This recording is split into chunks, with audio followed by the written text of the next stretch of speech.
राम सिया राम जय जय राम। राम सिया राम जय जय राम। प्रिय भक्तों, आज हम रामायण के लंका कांड में दोहा संख्या नंबर 61 तक सुनेंगे। भरत बाहुबलशील गुण, प्रभु पद प्रीति अपार। रामा प्रभु पद प्रीति अपार। मन महु जात सराहत, पुनि पुनि पवन कुमार। सियावर राम जय जय राम, मेरे प्रभु राम जय जय राम।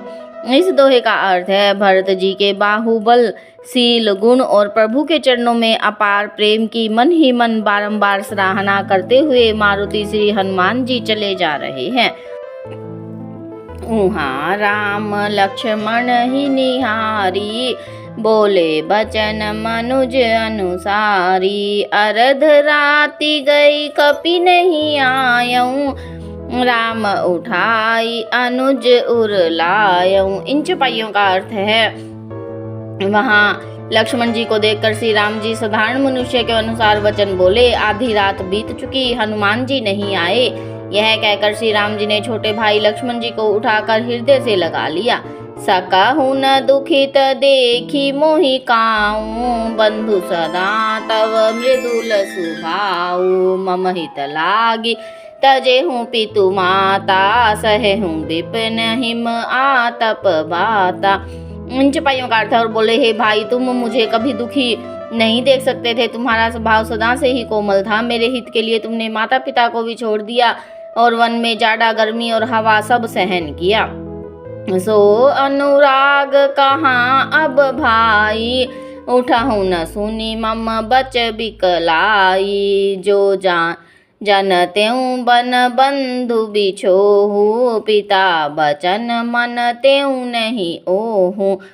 इन चौपाइयों का अर्थ है, हे भाई, वह प्रेम अब कहाँ है। मेरे व्याकुलतापूर्ण वचन सुनकर उठते क्यों नहीं। यदि मैं जानता कि वन में भाई का विछोह होगा तो मैं पिता का वचन, जिसका मानना मेरे लिए परम कर्तव्य था, उसे भी न मानता। सुत बित नारी भवन परिवारा, होहि जाहि जग बारहि बारा। अस बिचारी जिय जागहु ताता, मिलई न जगत सहोदर भ्राता। इन चौपाइयों का अर्थ है, पुत्र धन स्त्री घर और परिवार ये जगत में बार बार होते और जाते हैं, परंतु जगत में सहोदर भाई बार बार नहीं मिलता। हृदय में ऐसा विचार कर हे तात जागो। जथा पंख बिनु खग अति दीना, मनि बिनु फनि कबि बर करहीना। असमम जीवन बंधु बिनु तोहि, जो जड़ देव जीवाए मोहि।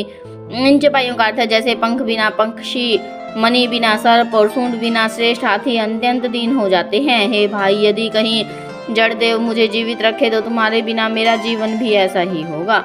जे हूँ अवध कवन मुहुलाई, नारी हेतु प्रिय भाई गवाई।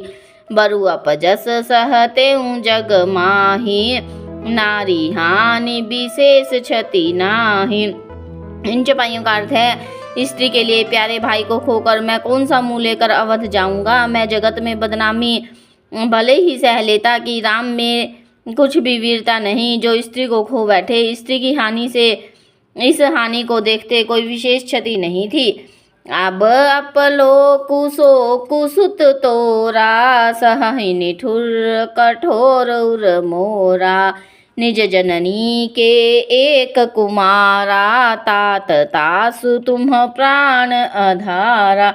इन चौपाइयों का अर्थ है, अब तो हे पुत्र, मेरा निष्ठुर और कठोर हृदय यह अपयस और तुम्हारा शोक दोनों ही सहन करेगा। हे तात, तुम अपनी माता के एक ही पुत्र और उसके प्राणाधार हो। सौंपेसी मोहि तुम्हि गही पानी, सब विधि सुखद परम हित जानी।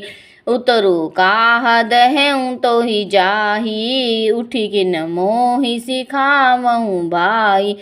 इन चपाइयों का अर्थ है, इस प्रकार से सुख देने वाला और परम हितकारी जानकर उन्होंने तुम्हें हाथ पकड़कर मुझे सौंपा था। मैं अब जाकर उन्हें क्या उत्तर दूंगा। हे भाई, तुम उठकर मुझे समझाते क्यों नहीं। बहुविधि सोचत सोच विमोचन, सत्रवत सलिल राजीव दल लोचन। उमा एक अखंड रघुराई, नरगति भगत कृपाल देखाई। इन चपाइयों का अर्थ है, सोच से छुड़ाने वाले श्री राम जी बहुत प्रकार से सोच कर रहे हैं। उनके कमल की पंखुड़ी के समान नेत्रों से जल बह रहा है। शिव जी कहते हैं, हे उमा, श्री रघुनाथ जी एक अद्वितीय और अखंड है, परंतु भक्तों पर कृपा करने वाले भगवान ने लीला करके मनुष्य की दशा दिखलाई है। प्रभु विलाप सुनि कान बिकल, भय बानर निकल, आई गयऊँ हनुमान, जिमि करुणा महावीर रस। इस सोरठा का अर्थ है, प्रभु के लीला के लिए किए गए प्रलाप को कानों से सुनकर वानरों के समूह व्याकुल हो गए और इतने में ही हनुमान जी आ गए, जैसे करुण रस में वीर रस आ गया हो। जय जय श्री राम, कथा विसर्जन होत है, सुनो वीर हनुमान, राम लखन और जानकी सदा करे कल्याण।